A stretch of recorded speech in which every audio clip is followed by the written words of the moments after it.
Well, a multi-party meeting chaired by Tamil Nadu Chief Minister M.K. Stalin decided to move the Supreme Court against the Election Commission of India's SIR of the electoral roll, calling the exercise anti-democratic and warning that it risked disenfranchising voters ahead of the 2026 Assembly election. A total of 44 political parties attended the meeting, including the DMDK of late actor politician Vijay Kant, which is not part of any alliance, the AIDMK and the BJP were not invited. Actor Vijay's TVK, S. Ramadas's PMK and the AMMK of TTV, Dinakaran, who had recently broken away from the NDA, were invited but chose not to attend. In a resolution adopted at the meeting, parties urged the Election Commission to abandon the revision process, arguing that the SIR was being carried out despite the Supreme Court not yet delivering its verdict in a case on the exercise in Bihar. The resolution accused the Election Commission of acting as a puppet of the BJP-led government at the centre and claimed that the revision should or could strip minorities and opposition-leaning voters of their franchise. Vijay's TVK, which did not attend the meeting, released a sharply worded statement backing the legal challenge to the SIR exercise, but rejecting the DMK's political messaging around it. Meanwhile, West Bengal Chief Minister Mamata Banerjee took to the streets of Kolkata, spearheading a massive rally against the ongoing special intensive revision of electoral rolls. The BJP, however, hit back sharply. Leader of the opposition in the West Bengal Assembly, Suvendu Adhikari, claimed it went against the ethos of the Indian Constitution. Well, let's talk about this with our guests. Joining us on the show at this point in time is Dr. Shotarupa, spokesperson for the Bharatiya Janata Party. Yamuna Pathak, political analyst, with us on the broadcast as well. Partha Sarthi Guha, TMC supporter, joins us on the show as well. And Bipin Sharma, senior journalist, with us on the broadcast as well. Bipin, I'll begin with you. Well, first up, such a coalition coming together and admonishing as well as rebuking a stance by the Election Commission to conduct the SIR, almost throughout the country is a big deal. The opposition can in fact use this as a leverage point to attack not only the Election Commission but the ruling government at the centre as well as different states. They already say that the Election Commission and the government are hand in glove. Your thoughts? Well, Vineet, it does not augur well for the state of Tamil Nadu. Reason being that when the apex court of the country, Supreme Court, has mandated the Election Commission to conduct the exercise of SIR in such a scenario, to oppose it tooth and nail, I think it does not send a very good message. There can be lacunae in the system which you can bring to the fore, but then to take such a stance and then cohesively take a stance, I think then definitely it needs a lot to ponder over. And then the very fact that on one hand, when you say that the system needs cleansing and then you need to have accountability, transparency. So this SIR exercise, to the best of my understanding, is an initiative towards cleansing the system to bring about more transparency. Because let us not forget that the festival of democracy is all about transparency, bringing new reforms. So when you are opposing reforms, then I think it is a cause of concern. I think they have to rethink their strategy, and then the pluses. Of course, there can be the lacunae, as I said, there can be flaws in a new initiative, a new reform. But then you can always table your suggestions, and then there is always the scope for improvisation. So I think if outrightly you have rejected a new initiative, a new reform, I think that is a concern, that's a grave issue. Okay, all right. Let's bring in some other voices and see what they have to say.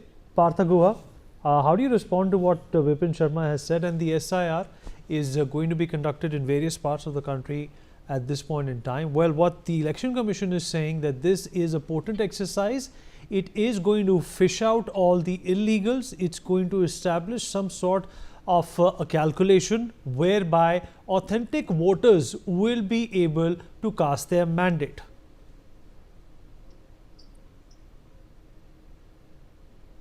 Partha, are you there with us? All right. All right. Let me in fact bring in Yamuna Pathak into this. Yamuna Pathak, are you there with us? Yes, I'm very much there. Yeah, good evening. Good evening. What do you make of the election commission sort of mandating this exercise for a number of parts of the country? The opposition feels that this is unjust, to the marginalized class, to the people who find themselves on the sidelines of voting. But the election commission is of the opinion that this is the best way to flush out illegals and make sure that the mandate that is being exercised is authentic. Absolutely. I agree with you because I say that this is a very healthy democratic process. And moreover, it has got an accuracy and also it can prevent the voter suppression and it can totally enhance the electoral dignity as such. Not just that, because even the opposition, even like parties like DMK and also Mamata Banerjee, they have said that it is just, it is the central which is trying to impose this kind of initiative along with hand in glove with ECI, which is absolutely, I don't think it's a fair term to use that, because I sincerely feel that because when you see, then you look at this process is going on about in 12 states and union territories, out of which when the opposition says it is happening only exempting the BJP ruled states, but I don't think so. Out of this 12, 8 are BJP ruled states and union territories, which is also part of this process. So if people like Mamata Banerjee or the DMK or the LDF, if they have any such issues, they should start thinking holistically about the whole process and have, because we have been seeing the election commission has proven time and again its independence, and it's been independent, it is unbiased, and it is impartial, and we've been seeing that from ages together. So, and absolutely there is no evidence of bias here. The best way, if opposition, if they feel responsible, I wish that they can encourage their supporters to participate in the electoral process in helping, in terms of including their voters' names, or, getting the people who are who are supposed to get the kind of due in the list. They should basically encourage their supporters. There are a lot of ways where they can cooperate with the authorities. They can address concerns in a much more holistic way rather than opposing it at the upfront and also defaming the ECI and its integrity is not accepted, because we as the citizens of this country have a strong faith in the way the elections are conducted or the process is conducted, the way in which it is conducted in a very healthy democratic fashion. And they are absolutely, it is intact about the fundamental right of any voter. We see the Article 326, which talk about the fundamental right of a voter, and the integrity of a voter is taken care. And much before, there is also, there are other aspects, like it is not that they're taking a decision. You have a time frame period where you can claim, and you can also, if you have any objections, you can raise. There is a time frame which is fixed. So in that period, the voters, anybody, they have a problem where their names are not registered or some kind of a thing which can happen. But that there is also space and time given for the voters to register, the voters to get rectified. All this is seen during this space and time given by the EC very efficiently. And there is a proper verification, validation which happens throughout the process. You have to understand that we can eliminate lot of voters, who are not in the list, and we can eliminate lot of other negative elements who are not in the process, and this actually gives more strength to the democratic spirit of this country. And we have to understand that. And it is just not they're going for a draft roll also beyond publishing the final one. So all these things happen one after the other with the proper authentication, validation, verification, with the proper space and time given to the voter, which is very much a healthy process, democratic process, which we are seeing in this country. And up to their claim, when they say 12 states, which the center is doing only to the opposition, no, there are about 8 states out of 12 which are BJP ruled or BJP has an alliance. When you take Puducherry, it has an alliance, and other states like Uttar Pradesh, Madhya Pradesh, Gujarat, Goa, Rajasthan, all these states are BJP ruled states. So they are also doing it mandately. They are doing also in these states. So we consider these aspects and respect the integrity of election commission of this country. I think if opposition has, it's time for them to behave holistically in this aspect is what I feel personally. Okay. Dr. Chatarupa, where do you stand on this? Of course, a lot of resistance coming in from West Bengal as well, a state which goes to polls next year as well, along with Tamil Nadu, Puducherry, Kerala. What do you make of this resistance? Are they justified in this resistance, or do you feel that there could be provisions which could affect their performance as a result of the SIR exercise in West Bengal? Vineet, I think you've hit the nail on the head. Before coming directly to your question, I want to start off my whatever I'm going to say with what something that the Honorable Home Minister said in a recent press conference. He had an interview in a Bihar convention. He started off by saying that the Chief Minister of West Bengal thinks herself to be beyond the constitution, whereas BJP, Bharatiya Janata Party, works well within the framework of the constitution. Now, why I said this was, this kind of sums up. The Election Commission of India is an entirely independent organization which conducts and has conducted, it has a fantastic record of conducting nationwide elections. In their press conference, they have very categorically pointed out the procedure which Jamuna ji has very correctly elaborated. I don't want to get into this. I just want to point out two things. One is the Election Commission, after they finish their part of the press conference, you will notice that the media raised 4 questions about West Bengal, and most of the questions were about the Chief Minister of West Bengal threatening the Election Commission, threatening the BLOs, the booth level officers, and basically creating such a situation in West Bengal that she, as a constitutional head, as an elected head of the state of West Bengal, is continuously opposing any central agency, and she says things like they're an extension of Bharatiya Janata Party's office. She accuses even the High Court, and even now the Supreme Court recently she has accused. So leave that aside. To answer your question, this special intensive revision is happening on the basis of 4 Ds, I call it. One is the dead voters will be removed. If your domicile is in question, you will be removed. As in which country you belong to. If you don't belong to India, obviously you will be removed. If you have duplicate epic cards, which means like Lalu Prasad Yadav's son, he had multiple voters' ID. So one of you have to retain any one. The rest of them will go. And if your documentation is in question, the Election Commission is very systematically listed out some 11 to 12 documents, and I think it is enough to prove one's citizenship and your right to vote.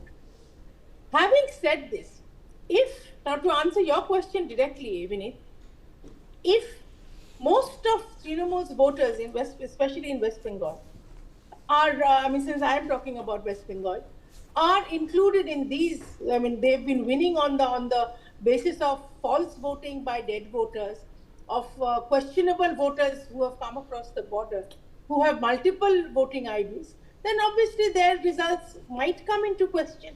I'm not an astrologer, I'm not going to predict the future, but otherwise, I cannot explain this kind of panic mode that the election, that Trinamool has come into. And they are creating a major fear psychosis in the hearts and souls of the voters of West Bengal.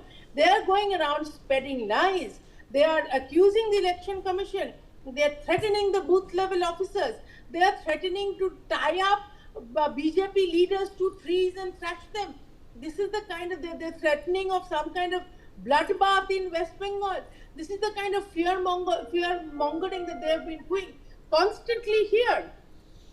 This is concerning. So otherwise, why would they if they don't think that their voting base is gone? Okay, all right. Let's get a response to what you have said, Dr. Chatarupa, from Partha Gua, TMC supporter, who is joining us as well. Partha, thank you for being here. I hope you can hear me. Partha, I can't hear you. I think you're muted, Partha. Thank you for giving me the opportunity. Yes. And good evening to all the viewers. I am as a supporter of All India Trinamool Congress. I have joined your meeting today. I'm grateful to your channel also, on behalf of our channel.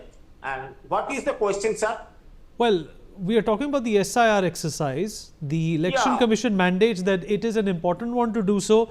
Dr. Shatarupa and of course other panelists have also pointed to the fact that this is an exercise which is necessary, Partha, to eliminate dead votes, votes that don't count and votes that should not be there. But why is this resistance coming in from West Bengal is the question I have for you. No.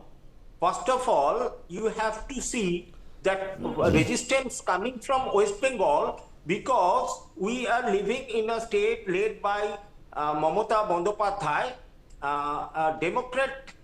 We are believable. Our AITMC is fully believable in democracy. That's why to save the democracy and from the vindictive BJP government, we are against the SIR movement, not only BJP government, on the behalf of EC, Election Commission of India. We are, our comments is there that Election Commission is totally forced by BJP because Mr. Ganesh Kumar is not a neutral person. He is, you know very well, just before electing as just before our ECI chief, he was on the department of Amit Shah ji. So he is not a neutral person. And what he have applied in SIR in West Bengal, and it is not a T20 cricket. Whatever we have think that we will do it now, it will do it today. It will take time. It should take time. It is a test cricket process. That is our concern. Because their SIR, a special intensive revision, they are mentioning, why they are not making any SIR in the BJP-led Assam, Tripura, from where the people, they are always blaming that people from outside are coming from outside, coming to India, our country. They are always blaming that, but why they are not doing SIR in Tripura, in Assam, in Mizoram? Because our opponent leader of West Bengal, Mr. Subhendu Adhikari, have told that there are already 1 crore Rohingya peoples are here in West Bengal. But I don't know. But do you know that the Rohingyas? SIR is happening in Uttar Pradesh, Gujarat, Rajasthan, Madhya Pradesh? It's happening in all these states. They have started it from Bihar, not Uttar Pradesh, Rajasthan. It have started from Bihar. Hello? Go on, go on. Yeah, they have started it from Bihar. We are problem that they are telling 1 crore Rohingyas are here. But United Nations have given that 15 to 20 lakhs Rohingyas are staying in Myanmar. Why Mr. Subhendu Adhikari, the opponent leader of West Bengal Assembly, is telling that there is 1 crore Rohingyas? They are blaming us, our West Bengal government. And for speaking Bengali, they are blaming the Bengali people. We are singing in Assam. Okay, all right. Let me get. All right. Parth, you've said a lot. Let me in fact get Dr. Shatarupa to respond to what you have said. You have in fact directly referred to what she was trying to address. Dr. Shatarupa, would you like to respond to Partha? He's also mentioned Assam, so please address that as well, ma'am. I was hearing Partho, I've never seen him before. However, he's talking typically from a textbook briefing that they keep getting. You see, Trinamool ever since SIR was even apprehended right from Bihar, they kept on changing goalposts. First, their problem was why SIR? Second problem was, okay, let's go ahead with SIR, but not with ECI. I mean, I really don't know what other alternative agencies they were thinking of. Maybe their own cadres. Then they said, okay, ECI is fine. We have a problem with the Election Commission of India. Ganesh Kumar, that they say. They've even tracked his background and his family's background, and I don't know what else they have done. Then they said, okay, now since he's saying that he has faith in the West Bengal government, then the question is the geography. Abhishek Banerjee got out a map and said, here are the borders with other bordering states. So therefore, why isn't there an SIR there? Why do we have to face it? Now, even after that question was answered by Election Commission, then they said, why now? Why before the elections? I mean, completely forgetting that in West Bengal, we seem to be having an election almost every year. There's Lok Sabha elections, then there is a Panchayat election, then there is a municipal election, then now we are headed for Vidhan Sabha election. In between, we have the cooperative election. There's always some kind of election or the other. Then now, the latest thing is they are questioning the efficiency. Well, how will they manage in 2 months? Completely forgetting. Either they forget or they don't know that even this is the 14th SIR that is happening in the country. And just for the information, I'm sure you know, but obviously Partho Babu doesn't. The last SIR that happened in 2002, they give some big talk about having it over some 2 years. That time also, it started in November, ended in February. Within a month, the elections was announced. So where was the BJP government in 2002? I mean, I just fail to understand what kind of fear mongers they have almost churned up like in a cauldron, and that's what they're doing to West Bengal and the people. I want to reassure you through you. I mean, I've been doing this all over regional channels and almost everywhere I'm going. Everyone is safe here. All right. For Fair some enough. reason, Jamuna ji has already elaborated. That's why I didn't want to get into this. Nobody is going to, if you do not, I mean, if there's no problem with your 4Ds, like I had elaborated earlier, there should be no reason for you to feel apprehended in any way. Absolutely. And even if you feel that there is a clerical mistake and your name has And been Dr. left out, Shatarupa, there you would have can been some appeal. point in our lifetimes where such an exercise was definitely mandated, because over a course of time, there are redundancies which are created in the voting system, and perhaps this is the best way of eliminating them. We have run out of time. Appreciate everybody who joined in and weighed in on this important matter. We take a short break. Be right back.